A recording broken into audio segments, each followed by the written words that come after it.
할렐루야. 이 시간 사도행전 14장 8절에서 18절의 말씀을 가지고 여러분과 나눌 이 새벽에 나눌 말씀의 제목은 기적이 아닌 하나님을 보라입니다. 기적을 바라보는 것이 아니라 하나님을 바라보아야 합니다. 사랑하는 성도 여러분, 우리는 신앙생활을 하면서 어떻습니까? 종종 무엇을 기대하고 무엇을 바라봅니까? 기적을 바라봅니다. 나에게도 이러한 기적이 일어나기를. 문제가 해결되기를 원하지 않습니까? 우리는 모두가 그럴 것입니다. 문제의 해결을 원합니다. 문제가 해결되기를 원하고 또 병이 낫기를 원하고 삶이 어떻습니까? 바뀌기를 원합니다. 내 힘든 삶, 이 고단한 삶이 바뀌기를 원하고 내 이 어려운 환경이 또한 바뀌기를 원합니다. 그런데 오늘 말씀은 아주 중요한 질문을 우리에게 던지고 있습니다. 기적을 경험한 이후 우리가 그 하나님의 은혜, 하나님의 기적 그러한 것들을 경험한 이후에 우리는 어디를 바라보는가? 우리는 어디를 바라보는가? 기적이 중요한 것이 아니라 기적 이후의 방향이 더 중요합니다. 오늘 말씀을 통해서 우리가 무엇을 붙들어야 하는지 깨닫는 은혜가 있기를 축복합니다.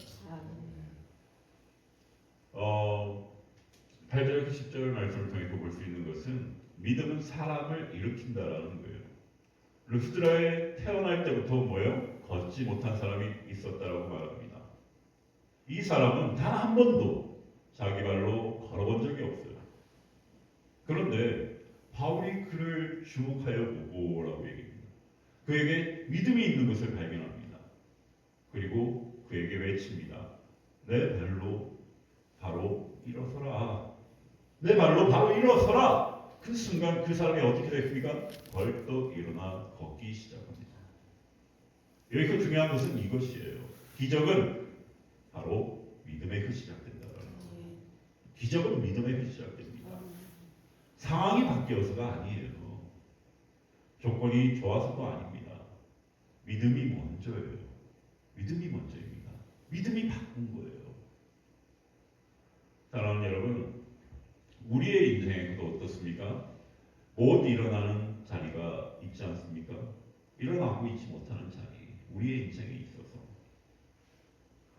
여러분들이 도저히 해결되지 않아 포기한 그러한 문제들도 있을 것이고 반복되는 우리의 죄의 문제들도 있을 것이고 해결되지 않는 상황. 그러나 하나님은 오늘도 말씀하십니다. 일어나라. 일어나라. 믿음은 그 현실들을 다 뛰어넘게 합니다. 그리고 11절에서 13절 말씀을 통해서 알 수 있는 것은 사람은 쉽게 놓친다라는 거예요. 무엇을 놓칠까요? 기적을 경험했습니다. 우리 여기 있는 모든 분들은 다 기적을 경험하고 계시고 기적을 경험한 사람들이에요. 그런데 중요한 것이 무엇인가 하면 기적을 경험했지만 하나님을 본 것이 아니라 사람을 본 거예요. 오늘날도 동일합니다. 은혜 받으면 사람을 의지하고 능력 있는 사람을 높이고 사람을 따라가는 그러한 모습들을 많이 보게 됩니다. 이것은 영적 착각입니다. 사랑하는 여러분, 하나님이 일하셨는데 왜 사람을 바라보면 그 사람을 높이고 그 사람이 마치 이 일을 행한 것처럼 그 사람을 드높이는 그런 모습들을 보이는지 정말 안타깝습니다. 사람을 바라보면 안 됩니다. 그 사람을 통하여 일하신 그 하나님을 바라봐야 하는 것입니다. 그리고 14절에서 15절 말씀을 통해 알 수 있는 것은 하나님의 사람은 거절합니다. 하나님의 사람은 거절해요. 무엇을 거절할까요? 영광을 거절합니다. 이 상황을 14절 15절 말씀을 통해 볼 수 있는 것은 이 상황을 본 바울, 그렇죠? 바울과 바나바는 무엇을 찢었대요? 옷을 찢으며 큰 소리로 외친 것을 봅니다. 옷을 찢었대요. 그러면서 큰 소리로 외쳤습니다. 우리도 너희와 같은 사람이다. 우리도 너희와 같은 사람이다. 그리고 이렇게 말합니다. 헛된 것을 버리고 살아계신 하나님께 돌아와라. 돌아오라. 여기서 정말 중요한 메시지가 있습니다. 진짜 하나님의 사람은 영광을 받지 않습니다. 인정받으려 하지 않습니다. 높아지려고 하지도 않습니다. 오직 하나님을 드러냅니다. 우리 사역의 본질도 이렇습니다. 그리고 성도님들께서 하나님의 몸된 교회를 위하여 헌신하고 수고하고 섬기는 그런 모습들이 이런 모습이 되어야 하는 거예요. 나의 영광을 위해 그가 아닙니다. 하나님을 드러내고 하나님께 영광 돌리기 위한 그런 모습이 되어야 한다는 거예요. 나는 드러나지 않고 하나님만 드러나는 것. 우리의 삶도 마찬가지라는 것입니다. 내가 칭찬받는 것이 목적이 아니라 하나님이 드러나는 것이 목적이 되어야 합니다. 16절에서 17절 말씀을 통해 또 하나 알 수 있는 것은 하나님은 이미 은혜를 주고 계신다는 것. 하나님은 이미 은혜를 주고 계신다는 것. 바울은 이방인들에게 이렇게 설명합니다. 하나님은 비를 주시고 열매를 주시고 기쁨을 주시는 분이다. 주신 분이다. 주신 분. 근데 이것은 일반적인 은혜에 들어가는 것입니다. 믿는 사람만이 아니고 믿지 않는 모든 사람에게도 주시는 은혜예요. 그런데 사람은 그 은혜를 누리면서도 이 세상 모든 사람들은 그 은혜를 누리면서도 하나님을 알지 못합니다. 하나님을 알지 못해요. 오늘 우리도 돌아와야 합니다. 당연하게 여겼던 것들, 늘 누리고 있던 것들, 사실은 다 하나님의 은혜였습니다. 하나님의 은혜입니다.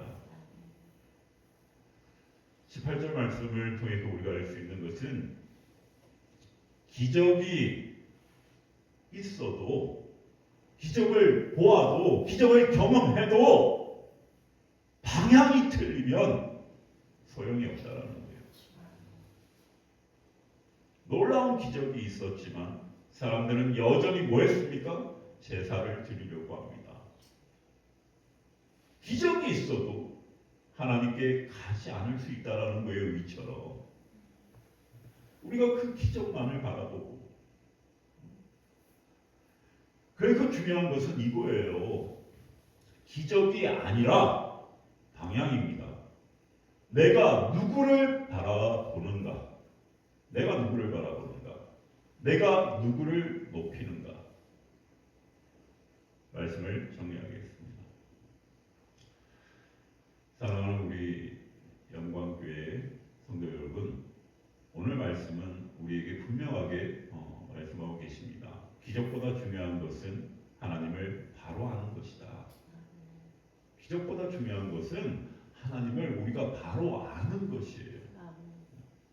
혹시 우리는 문제 해결만을 구하고 기적만을 구하고 하나님은 놓치고 있지 않습니까? 오늘 다시 결단해야 합니다. 나는 하나님을 바라보겠습니다. 나는 하나님을 바라보겠습니다. 기적이 아닌 하나님을 바라보겠습니다. 능력이 아닌 그 능력을 행하시는 하나님을 바라보겠습니다. 주님, 기적을 구하면서도 정작 주님을 놓치고 살았던 모습을 회개합니다. 이제는 어떤 상황 속에서도 하나님만 바라보는 믿음을 주옵소서.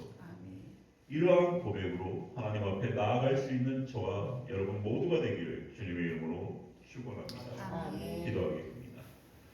좋으신 아버지 하나님, 이 시간 하나님의 말씀을